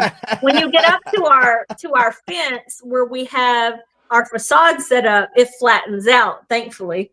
But right there, you know, the table would be sitting like this. So we were like, you know what? Let's just grab some bricks and just you do what you got to do. Apparently, you have an Ashley Williams as well. We have a what? Ashley Williams. I have a cousin, Ashley Williams, and Ashley Williams says hi. Oh, okay. I was thrown completely off. I thought we were talking about the picture with the bricks, and I was really confused. I'm so sorry. Interesting guy. Charles Andy Mullen. Yeah, that's Andy. That was me. Yeah, Andy. He's an amazing. He's our amazing actor, but he builds. He does all the things. Our actors do it all. They come up and volunteer their time. They build. They put together. They set up. They do everything. They create. They throw out ideas. They have great ideas. They all the things. Definitely couldn't do it without them. No, yeah. That's awesome. Are you ready for the next video? Sure. Yeah.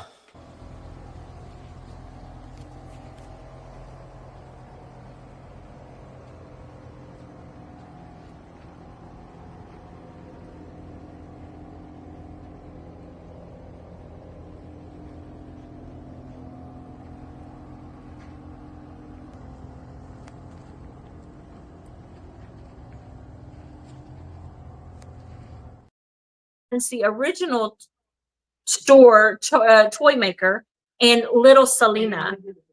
And then as the pictures progress, it has Hans and older Selena. And you can see just on her face that it's misery. You know, it was a very horrible thing. And then in the next picture that you see that Selena took care of business and got rid of Hans. And then the next picture is just Selena in front of the toy shop. So it kind of shows the progression without having to say anything. You know, they can kind of see the progression of the pictures that kind of help tell the story. Nice. That is cool. I think I fell in love. Yeah. Different one. I think I fell in love. I think I fell in love. I think I fell in love with a monster. Straight jacket hanging off the edge of your panty. Don't be scared, you can see cause Solomon might share. Be well aware that your family and your friends ain't a fan of me. I don't care. I don't care. I want you. We just have a good time and we all join in together and build this thing and make it. I wish I could get some of my volunteers to help on some of the projects. I'm telling you, Feed 'em. Kyle. We do. Oh, I feed them. I feed them. Don't worry about that. Yeah. I feed them. I'm still waiting for the one person to come down and come over and take down his tent from his scene. Oh no. That picture that we What? had that had the whole crew in our home, everybody was sitting around for the picture. That was our Grinchmas Christmas party. So throughout the year, we like to do things that everybody Get together, you eat, know, play get together. games, Yeah. And work that's- on sync character development. Yeah. That's another way that we can just help as a thank you to them for volunteering their time and loving this thing that we do as much as we do. I think That we're was going to do our appreciation out by the lake this year. Oh, fun. We'll see how that goes. We have one last video.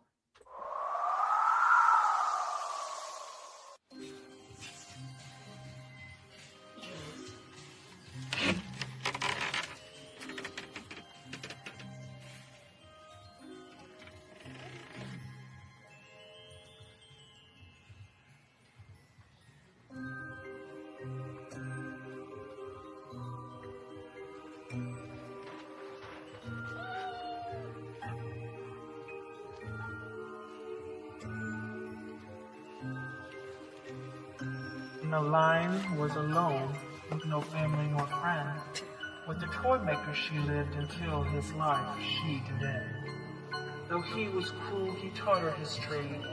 Selena learned fast the best toys she made. As her loneliness grew, her madness did thrice. No one would stay. Her heart turned to ice. In her workroom of horror, all her time she spent, making toys of victims' boys, girls, lady, and gent. Beware these halls, for Selena still roams, where her victims are still trapped with their cries and their moans. She is looking for more bodies to chop and to cleave, and to make into toys, so they will never, ever leave.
Go in there if you dare.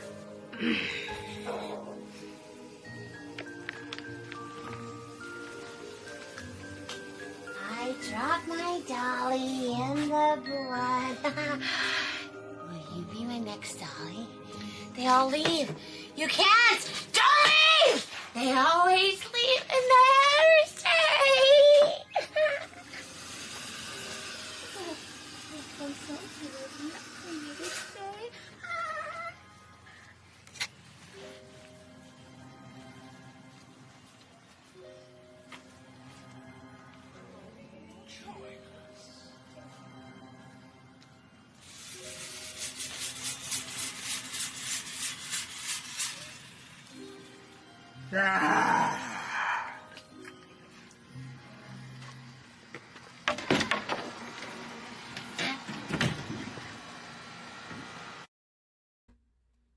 That's actually a decent size. Yeah, it's it's a pretty good walkthrough. I mean, there's a lot of different little turns and twists and things. That video, okay. I was not supposed to have to work the front door this past year, but because of the people who dropped out, I had to work front door. And so I said, I've got to get a walkthrough, because every year I can't get a walkthrough because I'm doing 5,000 things. And so 2024 said, this is going to be the year that I actually get some content filmed. And so I arranged that to where I had people doing some things that I usually do, so I would be free. That did not happen. So I said, let me get this going right now. Let me do a quick walkthrough, everybody, before people start showing up. So during that video, we did not have sound on. We did not have some lights on. We did. That was the walkthrough that we're like, oh, we need to go turn that on and that on and that on. So that walkthrough had it's a little lackluster, but you can tell what we had happened. Fog machines that weren't working. Yeah, and so that was like boom, I have to do this walkthrough right now, guys, or we're not going to have footage at all of the walkthrough. So that's what that was. And Erica, who worked the marionette room, got thrown in that last minute because Molly had something come up that she had to do. So Erica was not even prepared, what to do as a marionette and everything. But she was such a trooper, and she jumped in there and she's like, yep, I'll do it. So, and then the poem that was read, I just took the story and tried to condense it into just a very nursery rhymey type of a poem that could kind of give the people the idea of the story of Selena line. So, and that helped us pace Yes. the groups too. because they stop in the marionette room, and after they leave the marionette room, which that whole thing is approximately 2 to 3 minutes.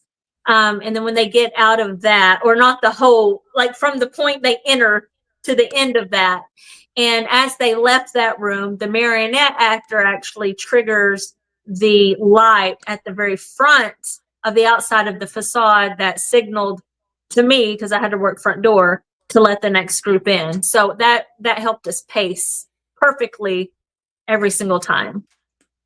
Unless they sprint. That most of them didn't. We had one instance where we had to stop everybody because we had some parent drag their kid through that just was totally in tears on the ground crying over everything. I'm not a fan of. I'm opposed to that.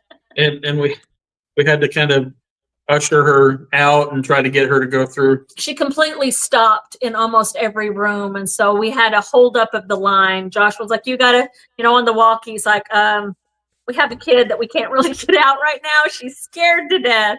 And I always tell the parents that's one thing I don't want to do, because that has the opposite effect of what I want. When you just thoroughly traumatize a young child that is not ready yet, they're going to hate it. They're going to hate a haunt, and they're never want to go back. And I always tell the parents, "Oh, they can stay with me, and you guys go through, and then y'all just pick them up with you." Nope, they're going through. They just want to torture the kids and laugh about it. Which, I mean, they're the parents; it's up to them. But that's just not the method that I love, because I'm like, I want everybody to love this. I want them to have a positive experience for Halloween and a haunt and all the things. But yeah, we had the year of the carnival, we had a lady. We did have a sprinter. We did have a sprinter, And she bounced off of every wall, just sprinting through there. and screaming, "Help me, please. God help me! Help me!" I really felt bad. It was hilarious and it was great scare cam footage, but I kind of felt bad a little bit. But I'm like, it's a haunt. I mean, you kind of come in a little bit expecting that it's going to be a little creepy, but it goes back to how well it was built, because she ricocheted off of every wall panel that we had. Everything stood firm. And after she went through, we're like, we need to check and make sure everything's still standing, because she came through like a wrecking ball. Oh gosh, it's crazy. So the hard thing as a parent, let me add this first real quick. My kid, they had this kid version that they set up at the kid Halloween thing that they do every year in Navasota. The girls went through happily. Dante didn't understand. He was so young. He was like, "But I want to go with sister. I gotta go with sister." And then he cried and he was so scared and he just ran. So you never know. You never know how people are going to respond. Some of the people that we think are going to be an easy scare, like even like some of the small ones. Of course, when the littles come through, we don't go full on, with them. And last year we had bracelets. We had the red bracelets and purple bracelets, which let people choose their path, so to speak. The red ones took them through the more bloody, gory stuff, and the purple had a different pathway that they avoided all that. So we don't like throwing all that in your face if that's not what you're there for. So we kind of like to try to tailor, but sometimes we have little kids go through that are just like, yeah, cool.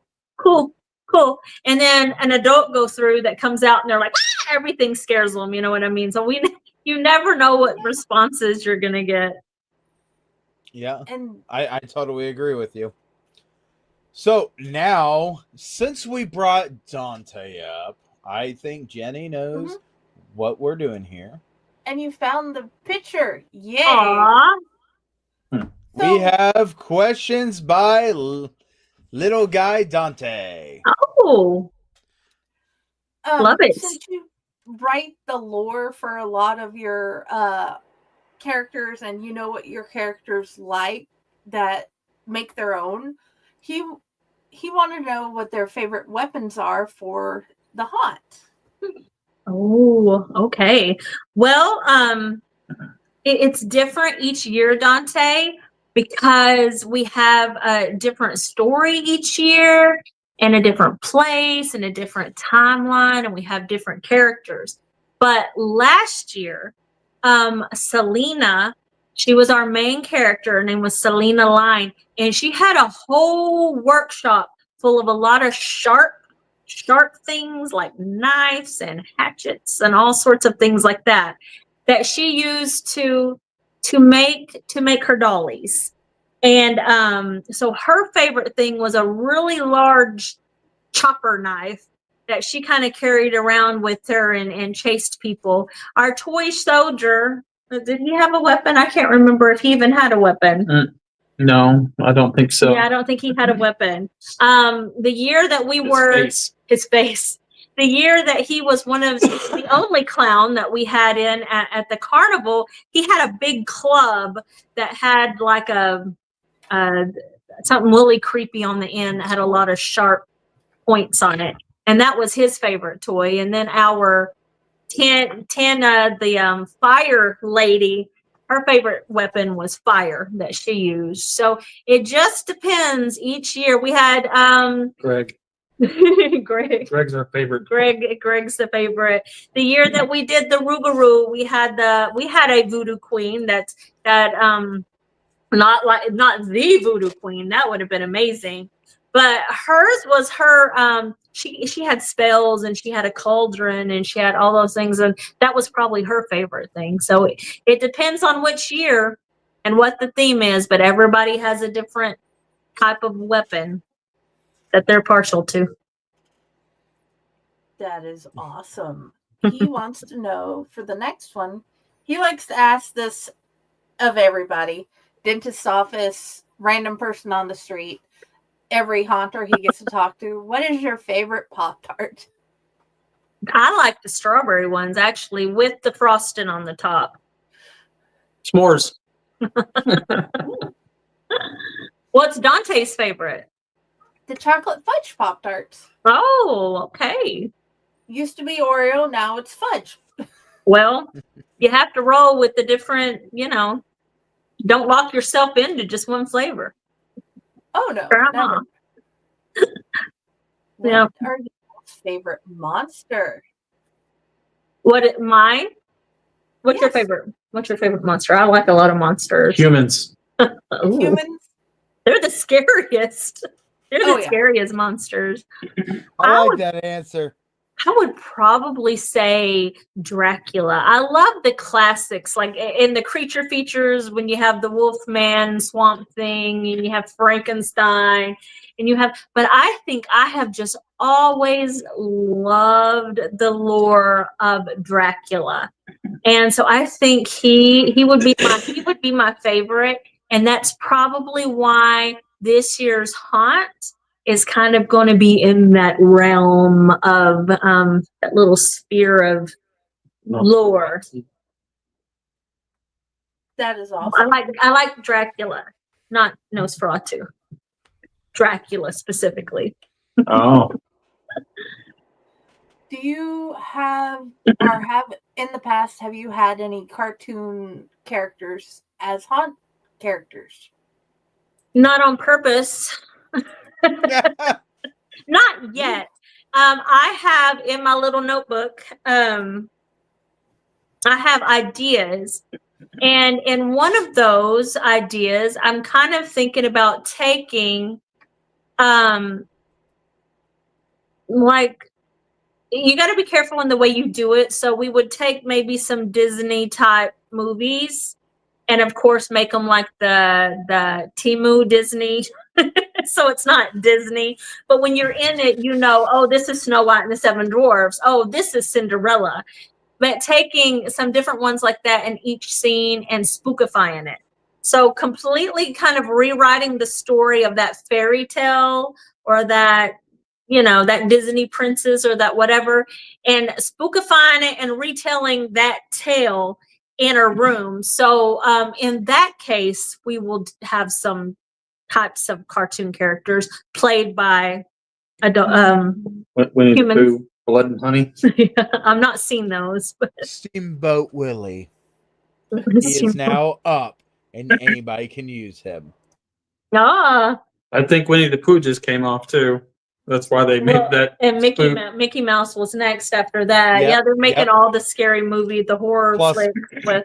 Pinocchio, and there is a whole trilogy that is going to go through this whole world. I am here for it because there's nothing creepier than those Walt puppets Disney. and marionettes. Well, okay, if you want to go there, but Wizard of Oz #2. Just saying. That was Yeah. some creepy characters, and it wasn't trying to be. Oh my gosh, the Wheelers. Oh, Return to Oz is one of my top. It's in my top 10, and the Wheelers are incredible. I've even kind of thrown away, how can we incorporate some Wheelers into our haunt? But I don't know, maybe one day. Dude, seriously, read all the stories because he tried his hardest to make it scary for the kids and the Yeah. creatures he put in there. And I mean successfully. Oh yeah. They're creepy. And I love his last- creepy. Us too. Oh gosh, yes. His last So question Dante's was, got what is your one favorite more stuffed question, animal? doesn't he? Yeah. His last Okay. because he had 5. Oh, Dante's question. He's got lots of questions. Inquisitive. I love it. Oh yeah, he wanted to know what your favorite stuffed animal was. Oh man, mine. What was yours? Do you even have one? He has a farm kid. He had to work from the time he was out of diapers. Pork chops. Stuffed pork chops. Farm kids. They can't play. They have to get to work real quick. No stuffed animals for the farm kids. They have to get out there and work a full day's labor. I'm joking. I kind of. What was Caden's? Hayden's was that Bernstein. Bernstein bear, the mama Bernstein bear. What did you call it? Jelly bean. It came out of a claw machine. But mine growing up, I don't know. I had a Cabbage Patch when the Cabbage Patch. I'm old, so it was like the very beginning of the Cabbage Patch thing happened. I think on my 9th birthday or my 10th birthday, which lets you know how old I am. And I wanted one of those things so bad. No. I take it back. It was the corn silk Cabbage Patches that came out on my 9th or 10th. They had like the hair that was like real and not yarn. And I still have her. So I still have the corn silk. She had red hair, and so I loved her for a really long time. Before that, I was really into the little strawberry shortcake dolls and Barbies. So those aren't really stuffed animals, but those were the toys that I liked to play with growing up until I've got my corn silk Cabbage Patch. That's awesome. I'll tell you, without a doubt, I've had nothing but a enjoyable experience with you guys, and I thank you guys very much for coming on the show. Oh, thank you. It sounds like you have a wonderful crew, and I apologize if anybody can hear the puppy in the background, but the puppy is new and everybody is out of the house, and the puppy wants attention. It's lonely. But it's got the other 2 dogs. I don't know why, but I do want to thank you, and absolutely, please let us know if you're going to go to Texas Hunters Convention. Because if you do go to Texas Hunters Convention, would you mind coming back on and just doing a convention roundup? Oh, yeah, we'd love to. Well- We actually will be there because guess what? Texas Hunters Convention always had plugs and gives away free tickets and does all the things. Well, out of the crew that went last year, they sent out a little survey. So here's a plug to always follow up and do those surveys because we won 2 VIP tickets for this coming year's hunt. So that is absolutely awesome. And we of course went VIP last year, and now it's like the only way I think we will ever go is VIP. But yeah, but we will be there. So we would love to. And we also have had a person on here. His name is Troy. And Troy thought it would be fun to say that he was going to he bought some property and he was going to do a haunted house started by himself, and he was going to go through all the processes on TikTok, and TikTok didn't get taken down as much as he thought. So every time I see something from Troy, I ask him how the haunted house is going. So if you see my dear buddy Troy, are we talking about the haunted tours, Troy? Oh, that we did one of his classes the year before last, 2023. Him and a friend of his, they did on how to film and take pictures and stuff of your haunt and all of that. Okay, yeah. Yeah, and then of course they're on the floor because they have a booth for their haunted tours that we've talked about so many times, and we need to just do it because we end up forgetting about it. But during the moment, we're like, oh, we need to do this. This sounds so awesome. But yeah, so we took a class that Troy gave in 2023. By the way, Troy does have a competition, and I don't know if it's going to continue, but the competition is the Home Haunters competition. Yeah. So make sure that you guys submit your stuff into Troy. I would do it. I would do it in a heartbeat, but my problem is filming content. My problem is filming content and having the time to do that, because I've got like a million irons in the fire, and content's usually the last thing on my mind. And so you can tell that it's the last thing on my mind when I actually film things. So I have watched their awards. They're funny. They're hilarious. The whole thing. But yeah, they put up a whole lot of really great home hunters. A lot of them are display oriented haunts that I've seen. Mm-hmm. And I'm very excited just to see everything that gets posted into them. And I love talking to Troy about different stuff. But I'm going to absolutely insist that anybody that sees Troy at the convention, make sure that Troy knows that his haunted house was a TikTok exclusive.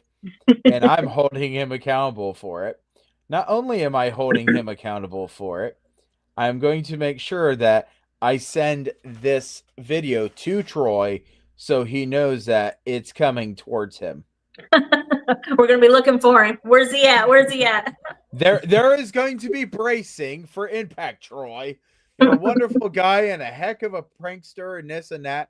And let me just tell you right now, him and a couple others actually won the competition for best costume at the Texas Haunters Convention party when they showed up as 3 skeletons. Do you remember that? Lowe's, it's like the Home Depot skeleton. That was them? That was them, yeah. Yep, that was Troy and a couple other haunters that we've had on here on the show. We've seen the pictures of this.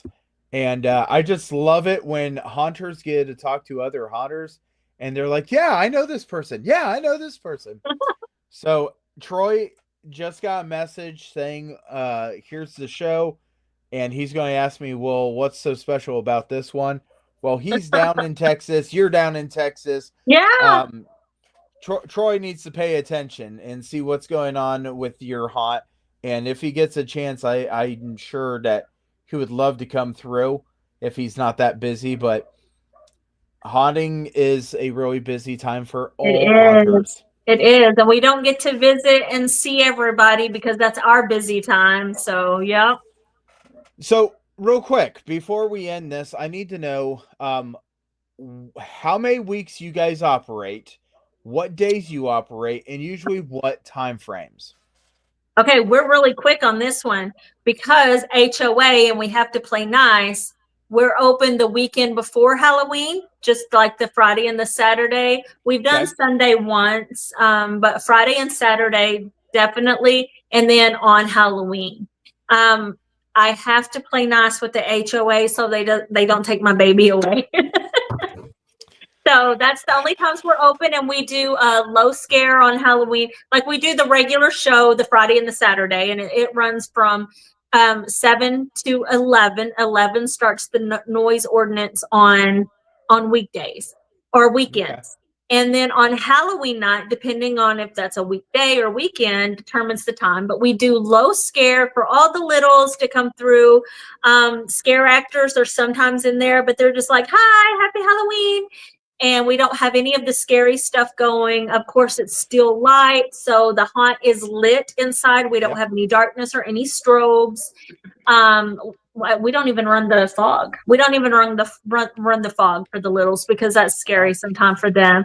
And so we do that from 5:30 to 7 o'clock is low scare on Halloween, and then from 7 to 10 if it's a weekday, 11 if it's a weekend on Halloween. That's awesome. Mm-hmm. And we're on all the socials pretty much as Spooked on Spurlock, so we're easy to find.